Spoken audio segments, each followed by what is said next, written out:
In the Days of These Kings, the Book of Daniel in Preterist Perspective by J. Rogers. Audiobook, Part 32. Part 2, Notes on Daniel. Who is the little horn, the beast, the whore of Babylon, the Antichrist, and the man of sin?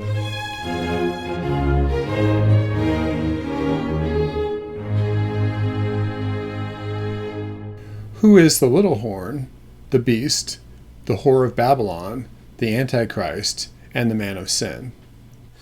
One of the inherent problems with taking a futurist, historicist, or a preterist approach in naming the beast of Revelation 13 is a confusion of terms in different biblical passages.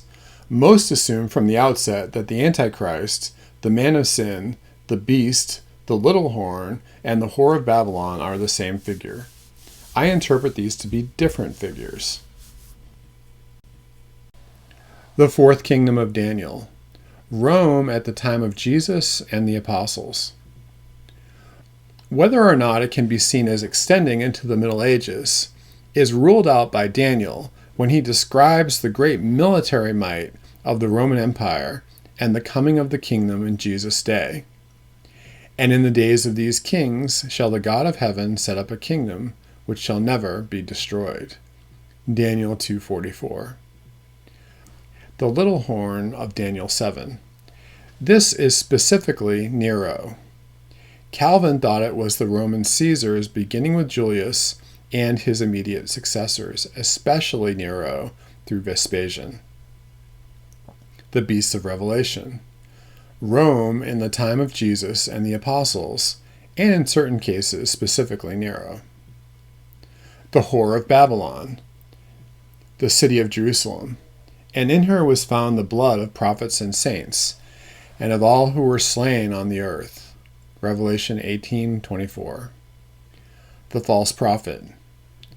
The high priest who causes the inhabitants of the land to worship the beast.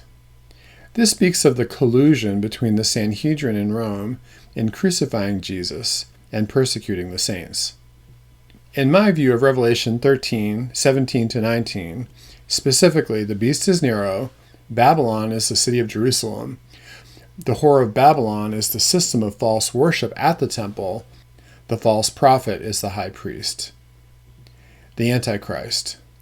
Anyone who does not believe that Jesus was God in the flesh.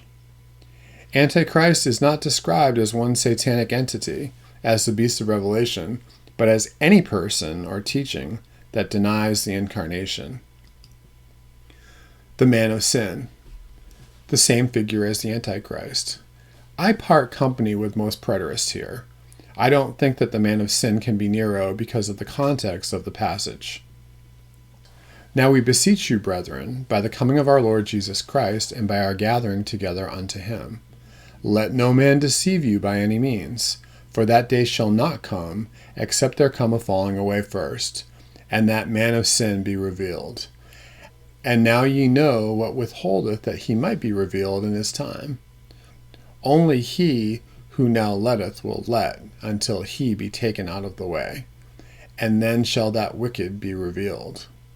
2 Thessalonians 2:1-8. While the falling away in 2 Thessalonians 2 could be interpreted as an apostasy just before the fall of Jerusalem, and the coming of our Lord could be understood as the Lord coming in judgment and destruction on Jerusalem, I do not think that this is consistent with the context of the passage. Paul is here addressing questions about the second coming.